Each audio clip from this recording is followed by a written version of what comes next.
Sou Andrew Knoll e você está no Ficções Performativas. Vamos dar continuidade à leitura do livro A Partilha do Sensível, de Jacques Rancière, professor emérito na Sorbonne Nouvelle, Universidade de Paris 8. Tá chegando agora? Dá uma olhadinha aqui no card para você pegar o link do início do vídeo aqui logo abaixo da descrição e acompanhar essa leitura. Curtam o vídeo, curtem o canal, ativem o sininho, peguem seu chá, café, água, estiquem as pernas, fechem os olhos e vamos à leitura. 2. Dos regimes da arte e do pouco interesse da noção de modernidade. Perguntam a Jacques Rancière. Algumas categorias centrais para se pensar a criação artística do século XX, a se saber, modernidade, vanguarda e, mais recentemente, pós-modernidade, também têm um sentido político. Estas categorias parecem lhe ser de algum interesse para se conceber em termos precisos o que liga o estético ao político? Responde Jacques Rancière.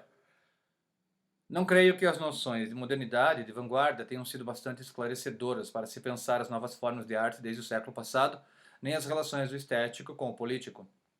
Elas de fato confundem duas coisas bem diferentes. Uma coisa é a historicidade própria a um regime das artes em geral. Outra são as decisões de ruptura ou antecipação que se operam no interior desse regime. A noção de modernidade estética recobre, sem lhe atribuir um conceito, a singularidade de um regime particular das artes, isto é, um tipo específico de ligação entre modos de produção das obras ou das práticas, formas de visibilidade dessas práticas e modos de conceituação destas ou daquelas. Uma digressão se impõe aqui para esclarecer essa noção e situar o problema. No que diz respeito ao que chamamos arte, pode-se com efeito distinguir, na tradição ocidental, três grandes regimes de identificação. Em primeiro lugar, ao que proponho chamar um regime ético das imagens. Neste regime, a arte não é identificada enquanto tal, mas se encontra subsumida na questão das imagens. Há um tipo de seres, as imagens, que é objeto de uma dupla questão, quanto à sua origem e, por conseguinte, ao seu teor de verdade, e quanto ao seu destino, os usos que têm e os efeitos que induzem. Pertence a esse regime a questão das imagens da divindade, do direito, ou proibição de produzir tais imagens, do estatuto e significado das que são produzidas. Como a ele pertence também toda a polêmica platônica contra os simulacros da pintura, do poema e da cena. Platão não submete, como é dito com frequência, a arte à política. Essa distinção em si não faz sentido para ele. Para Platão, a arte não existe, apenas existem artes, maneiras de fazer. E é entre elas que ele traça a linha divisória. Existem artes verdadeiras, isto é, saberes fundados na imitação de um modelo com fins definidos, e simulacros de arte que imitam simples aparências. Essas imitações, diferenciadas quanto à origem, o são em seguida quanto à destinação, pela maneira como as imagens do poema dão às crianças e aos espectadores cidadãos uma certa educação e se inscrevem na partilha das ocupações da cidade. É neste sentido que falo do regime ético das imagens. Trata-se, nesse regime, de saber no que o modo de ser das imagens concerne ao ethos, a maneira de ser dos indivíduos e das coletividades. E essa questão impede a arte de se individualizar enquanto tal. Nota número 5. A partir daí, pode-se compreender o paralogismo contido em todas as tentativas para deduzir do estatuto ontológico das imagens as características das artes. Por exemplo, as incessantes tentativas para extrair da teologia do ícone a ideia do próprio, da pintura, da fotografia, do cinema. Essa tentativa põe em relação de causa e efeito as propriedades de dois regimes de pensamento que se excluem. O mesmo problema é colocado pela análise benjaminiana da aura. Com efeito, Walter Benjamin estabelece uma dedução equívoca do valor ritual da imagem ao valor de unicidade da obra de arte. Diz ele, abre aspas, é um fato de importância decisiva que a obra de arte não possa deixar de perder sua aura a partir do momento em que nela não resta mais nenhum vestígio de sua função ritual. Em outros termos, o valor de unicidade próprio à obra de arte autêntica se funda nesse ritual que na origem foi o suporte de seu antigo valor de utilidade. Fecha aspas. Do livro Obra de Arte na Era de Sua Reprodutibilidade Técnica, muito consagrado. Esse fato que ele cita na realidade, é apenas o ajustamento problemático de dois esquemas de transformação. O esquema historicista da secularização do sagrado e o esquema econômico da transformação do valor de uso em valor de troca. Vale a pena ver o vídeo aqui no canal, na playlist Teatralidades, o vídeo Performance do Valor, de Fábio Quinhas. Continuando. Mas lá onde o serviço sagrado define a destinação da estátua ou da pintura como imagens, a ideia mesma de uma especificidade da arte e de uma propriedade de unicidade de suas obras não pode aparecer. O retraimento de um é necessário à emergência da outra. Não se segue absolutamente que a segunda seja a forma transformada do primeiro. O, em outros termos, supõe equivalentes duas proposições, que não o são em absoluto, e permite todas as passagens entre a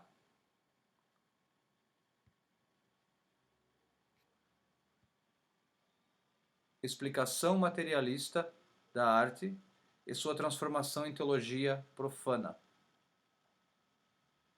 Desculpe, vou retomar.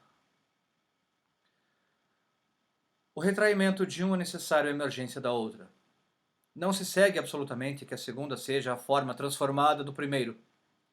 O, em outros termos, que Walter Benjamin cita ali na frase, supõe equivalentes duas proposições que não o são em absoluto e permitem todas as passagens entre a explicação materialista da arte e sua transformação em teologia profana.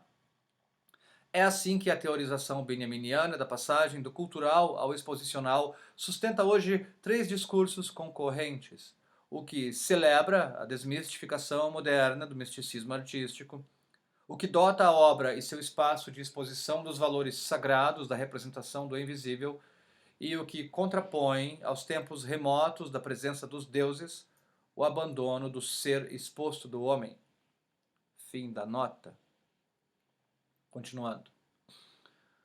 Do regime ético das imagens se separa o regime poético, ou representativo, das artes. Este identifica o fato da arte, ou ante das artes, no par poiesis-mimesis. O princípio mimético, no fundo, não é um princípio normativo que diz que a arte deve fazer cópias parecidas com seus modelos. É, antes, um princípio pragmático que isola, no domínio geral das artes, das maneiras de fazer, certas artes particulares que executam coisas específicas, a saber, imitações. Tais imitações não se enquadram nem na verificação habitual dos produtos das artes por meio de seu uso, nem na legislação da verdade sobre os discursos e as imagens. Nisto consiste a grande operação efetuada pela elaboração aristotélica da mimesis e pelo privilégio dado à ação trágica. É o feito do poema, a fabricação de uma intriga que orquestra ações, representando homens agindo, que importa, em detrimento do ser da imagem, cópia interrogada sobre seu modelo. Tal é o princípio da mudança de função do modelo dramático de que falava acima. O princípio de delimitação externa de um domínio consistente de imitações é, portanto, ao mesmo tempo, um princípio normativo de inclusão. Ele se desenvolve em formas de normatividade que definem as condições segundo as quais as imitações podem ser reconhecidas como pertencendo propriamente a uma arte e apreciadas nos limites dessa arte como boas ou ruins, adequadas ou inadequadas. Separação do representável e do irrepresentável, distinção de gêneros em função do que é representado, princípios de adaptação das formas de expressão aos gêneros, logo aos temas representados, distribuição das semelhanças segundo princípios de verossimilhança, conveniência ou correspondência, critérios de distinção e de comparação entre as artes, etc. Denomino esse regime poético no sentido em que identifica as artes, que a Idade Clássica chamará de belas artes, no interior de uma classificação de maneiras de fazer e, consequentemente, define maneiras de fazer e de apreciar imitações bem feitas. Chamo-o representativo, porquanto é a noção de representação ou de mimesis que organiza essas maneiras de fazer, ver e julgar. Mas, repito, a mimesis não é a lei que submete as artes à semelhança, é, antes, o vínculo na distribuição das maneiras de fazer e das ocupações sociais que torna as artes visíveis. Não é um procedimento artístico, mas um regime de visibilidade das artes. Um regime de visibilidade das artes é, ao mesmo tempo, o que autonomiza as artes, mas também o que articula essa autonomia a uma ordem geral das maneiras de fazer e das ocupações. Precisamente o que eu evocava acima a propósito da lógica representativa. Esta entra numa relação de analogia global com uma hierarquia global das ocupações políticas e sociais.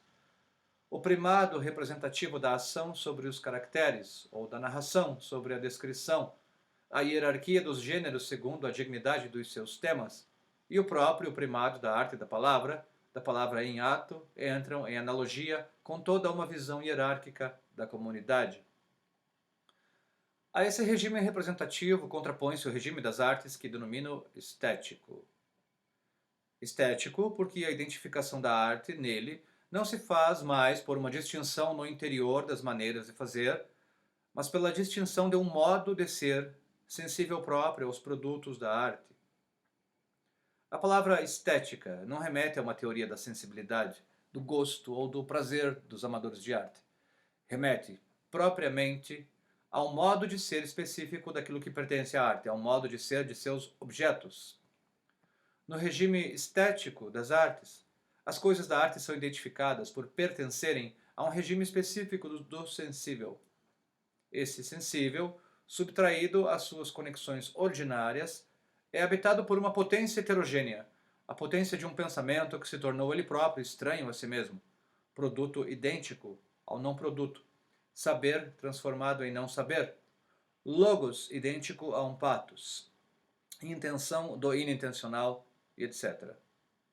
Essa ideia de um sensível tornado estranho a si mesmo, sede de um pensamento que se tornou ele próprio estranho a si mesmo, é o núcleo invariável das identificações da arte que configuram originalmente o pensamento estético. A descoberta por Vico do verdadeiro Homero como poeta, apesar de si mesmo. O gênio kantiano que ignora a lei que produz. O estado estético de Schiller, feito da dupla suspensão da atividade do entendimento e da passividade sensível. A definição dada por Schelling da arte como identidade de um processo consciente, de um processo inconsciente, etc.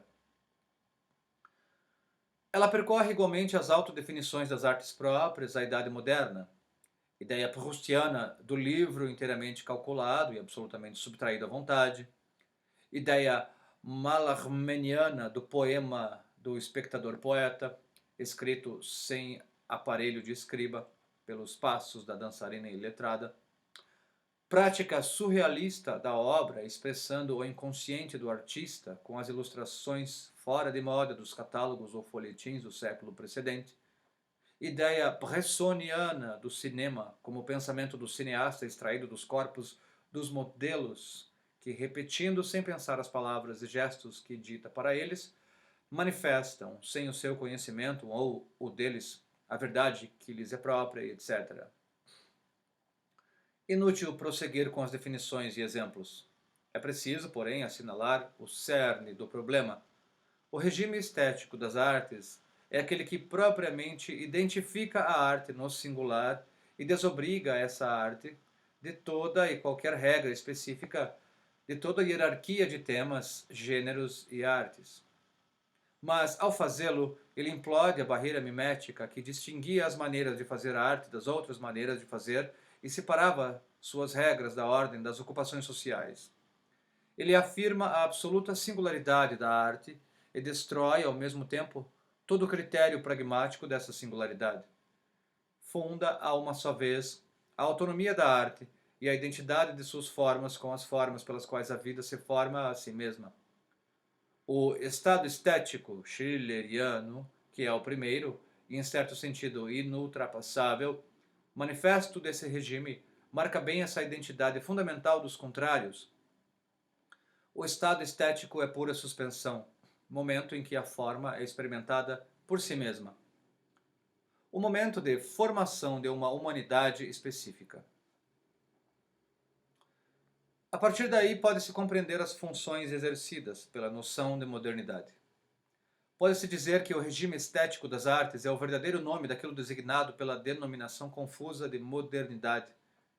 Mas modernidade é mais do que uma denominação confusa. Em suas diferentes versões, modernidade é o conceito que se empenha em ocultar a especificidade desse regime das artes e o próprio sentido da especificidade dos regimes da arte. Traça, para exaltá-la ou deplorá-la, uma linha simples de passagem ou de ruptura entre o antigo e o moderno, o representativo e o não representativo, ou anti-representativo. O ponto de apoio dessa historicização simplista foi a passagem à não figuração na pintura. Essa passagem foi teorizada numa assimilação sumária com um destino global antimimético da modernidade artística. Quando os arautos dessa modernidade viram os lugares onde se exibia este bem comportado destino da modernidade, invadidos por toda espécie de objetos, máquinas e dispositivos não identificados, começaram a denunciar a tradição do novo, uma vontade de inovação que reduziria a modernidade artística ao vazio de sua autoproclamação. Mas é o ponto de partida adotado que não convém. O pulo para fora da mimesis não é em absoluto uma recusa da figuração. E seu momento inaugural foi com frequência denominado realismo, o qual não significa de modo algum a valorização da semelhança, mas a destruição dos limites dentro dos quais ela funcionava. Assim, o realismo romanesco é, antes de tudo, a subversão das hierarquias da representação, o primado do narrativo sobre o descritivo ou a hierarquia dos temas, e a adoção de um modo de focalização fragmentada ou próxima que impõe a presença bruta em detrimento dos encadeamentos racionais da história. O regime estético das artes não opõe o antigo e o moderno. Opõe, mais profundamente, dois regimes de historicidade. É no interior do regime mimético que o antigo se supõe ao moderno. No regime estético da arte, o futuro da arte, sua distância do presente, da não-arte, não cessa de colocar em cena o passado. Aqueles que exaltam ou denunciam a tradição do novo, de fato esquecem que esta tem por exato complemento a novidade da tradição. O regime estético das artes não começou com decisões de ruptura artística. Começou com as decisões de reinterpretação daquilo que a arte faz ou daquilo que a faz ser arte. Dois pontos.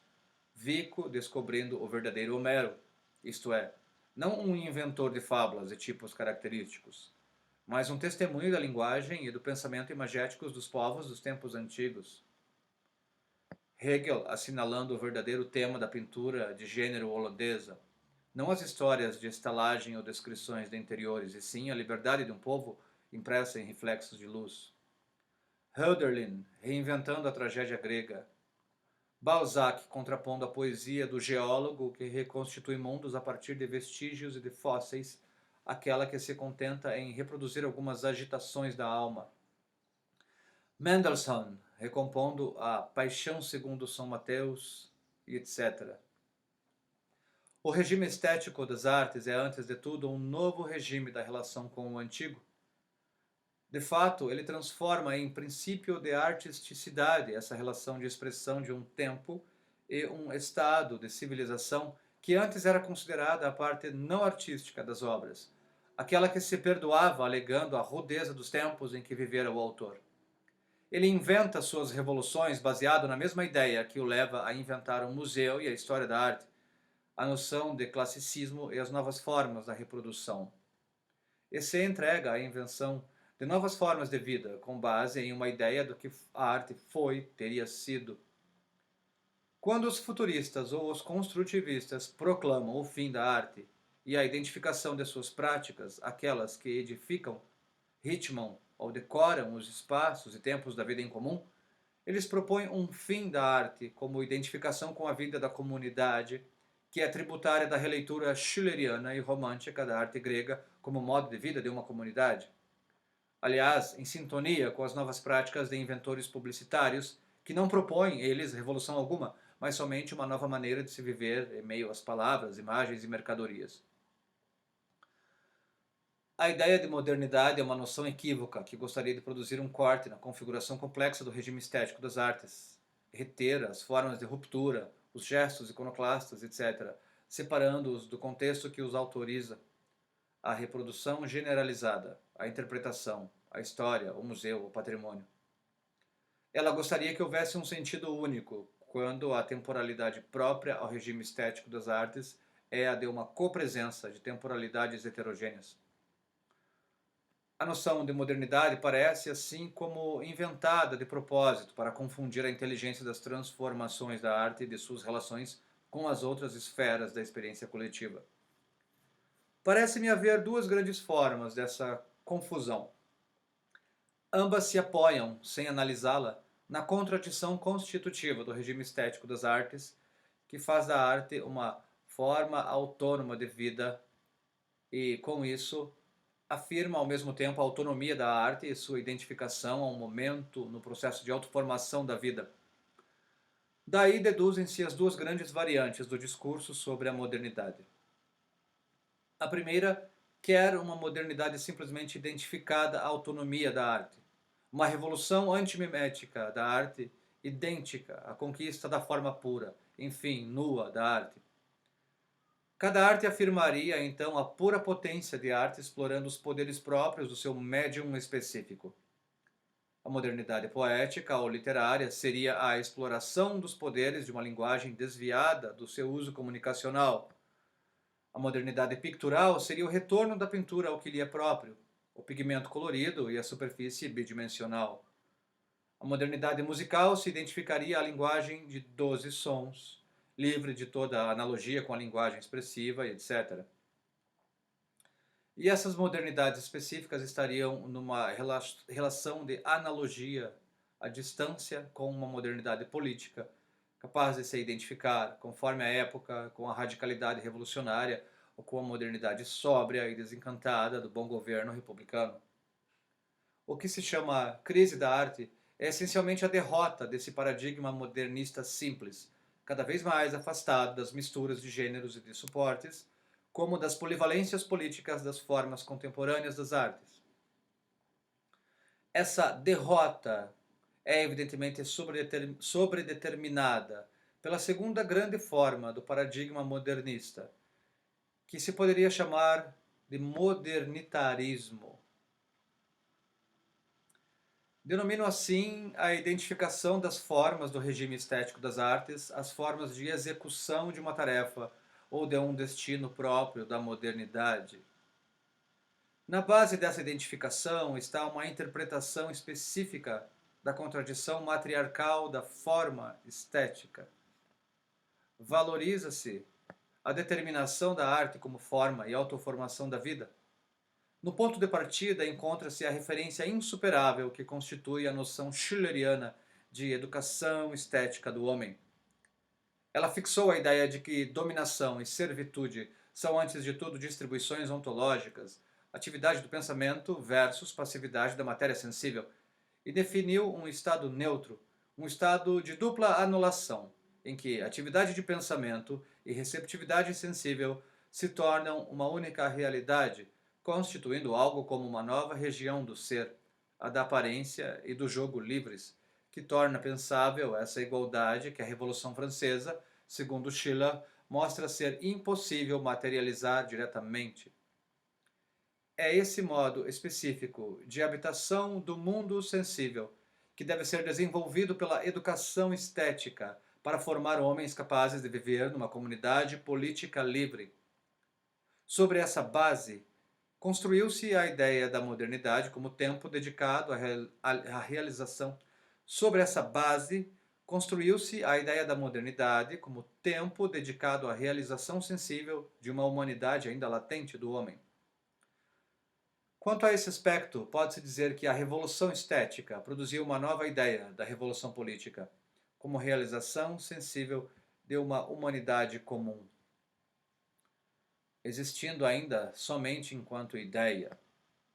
Foi assim que o estado estético schilleriano tornou-se o programa estético do romantismo alemão, o programa resumido no rascunho redigido em comum por Hegel, Hölderlin e Schelling, a realização sensível nas formas de vida e de crença populares da liberdade incondicional do pensamento puro.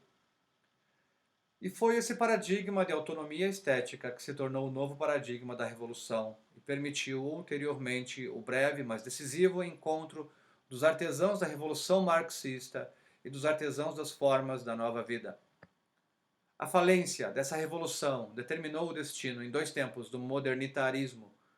Num primeiro tempo, o modernismo artístico foi contraposto com seu potencial revolucionário autêntico de recusa e promessa à degenerescência da revolução política.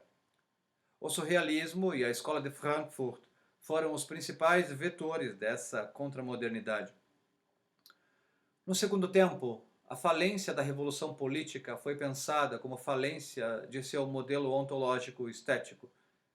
A modernidade, então, tornou-se algo como um destino fatal, fundado num esquecimento fundamental, essência heideggeriana da técnica, corte revolucionário da cabeça do rei e da tradição humana, e, finalmente, pecado original da criatura humana, esquecida da sua dívida para com o outro e da sua submissão às potências heterogêneas do sensível.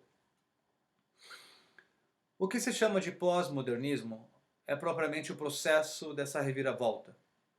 Num primeiro tempo, o pós-modernismo trouxe à tona tudo aquilo que, na evolução recente das artes e de suas formas de pensabilidade, arruinava o edifício teórico do modernismo, as passagens e as misturas entre as artes que arruinavam a ortodoxia da separação das artes inspiradas por Lessing, a ruína do paradigma da arquitetura funcionalista e o retorno da linha curva e do ornamento, a ruína do modelo pictural bidimensional abstrato através dos retornos da figuração e da significação e a lenta invasão do espaço de exposição das pinturas por formas tridimensionais e narrativas da pop art, a arte das instalações e as câmaras da videoarte, as novas combinações da palavra e da pintura, da escultura monumental e da projeção de sombras e luzes, a explosão da tradição serial através das misturas de gêneros, épocas e sistemas musicais. O modelo teleológico da modernidade tornou-se insustentável, ao mesmo tempo que suas distinções entre os próprios das diferentes artes, ou a separação de um domínio puro da arte. O pós-modernismo, num certo sentido, foi apenas o nome com o qual certos artistas e pensadores tomaram consciência do que tinha sido o modernismo, uma tentativa desesperada de fundar um próprio da arte, atando-o a uma teleologia simples da evolução e da ruptura históricas. E não havia, de fato, necessidade de se fazer desse reconhecimento tardio de um dado fundamental do regime estético das artes um corte temporal efetivo, o fim real de um período histórico. Mas, precisamente, o que se seguiu mostrou que o pós-modernismo era mais do que isso. Muito rapidamente, a alegre licença pós-moderna, sua exaltação do carnaval, dos simulacros, mestiçagem e hibridações de todos os tipos, transformou-se em contestação dessa liberdade ou autonomia que o princípio modernitário dava ou teria dado à arte a missão de cumprir. Do carnaval voltou-se então à cena primitiva. Todavia, a cena primitiva pode ser tomada em dois sentidos: ponto de partida de um processo ou separação original. A fé modernista tinha se atrelado à ideia dessa educação estética do homem, que Schiller extraíra da analítica kantiana do belo. A reviravolta pós-moderna teve como base teórica a análise feita por Lyotard do sublime kantiano, reinterpretado como cena de uma distância fundadora entre a ideia e toda a representação sensível. A partir daí, o pós-modernismo entrou no grande concerto do luto e do arrependimento do pensamento modernitário. E a cena da distância sublime acabou resumindo todos os tipos de cenas de pecado ou distância original. A fuga heideggeriana dos deuses, o irredutível freudiano do objeto não simbolizável e da pulsão de morte, a voz do absolutamente outro pronunciando a proibição da representação, o assassínio revolucionário do pai. O pós-modernismo tornou-se então a grande nênia do irrepresentável, intratável, irrecobrável, denunciando a loucura moderna da ideia de uma autoemancipação da humanidade do homem e sua inevitável e interminável conclusão nos campos de extermínio. A noção de vanguarda define o tipo de tema que convém à visão modernista e próprio a conectar, segundo essa visão, o estético e o político. Seu sucesso está menos na conexão cômoda que produz entre a ideia artística da novidade e a ideia da direção política do movimento, do que na conexão mais secreta que opera entre duas ideias de vanguarda. Existe a noção topográfica e militar da força que marcha à frente, que detém a inteligência do movimento, concentra suas forças, determina o sentido da evolução histórica e escolhe as orientações políticas subjetivas. Enfim, há essa ideia que liga a subjetividade política a uma determinada forma do partido, do destacamento avançado extraindo sua capacidade dirigente de sua capacidade para ler e interpretar os signos da história. E há essa outra ideia de vanguarda que se enraiza na antecipação estética do futuro, segundo o modelo schilleriano. Se o conceito de vanguarda tem um sentido no regime estético das artes, é desse lado que se deve encontrá-lo, não do lado dos destacamentos avançados da novidade artística, mas do lado da invenção de formas sensíveis e dos limites materiais de uma vida por vir. É isso que a vanguarda estética trouxe à vanguarda política, ou que ela quis ou acreditou lhe trazer, transformando a política em programa total de vida. A história das relações entre partidos e movimentos estéticos é, antes de mais nada, a história de uma confusão, às vezes complacentemente entretida, em outros momentos violentamente denunciada, entre essas duas ideias de vanguarda, que são, com efeito, duas ideias diferentes da subjetividade política. A ideia arquipolítica do partido, isto é, a ideia de uma inteligência política que concentra as condições essenciais da transformação, e a ideia metapolítica da subjetividade política global, a ideia da virtualidade nos modos de experiência sensíveis, inovadores, de antecipação da comunidade por vir. Mas essa confusão nada tem de acidental. Não é que, segundo a doxa contemporânea, as pretensões dos artistas a uma revolução total do sensível tenham preparado o terreno para o totalitarismo. Trata-se, porém, do fato de que a própria ideia de vanguarda política está dividida entre a concepção estratégica e a concepção estética de vanguarda. Acompanhe no próximo vídeo o capítulo 3 das artes mecânicas e da promoção estética e científica dos anônimos. Obrigado até aqui. Curta o vídeo, curta o canal, compartilhem se vocês gostaram, se vocês conhecem alguém que está estudando, tem interesse por estética e política, o pensamento de Jacques Rancière. Compartilhe esse vídeo e ajude a promover o canal. Fico muito grato. Até já. Um abraço.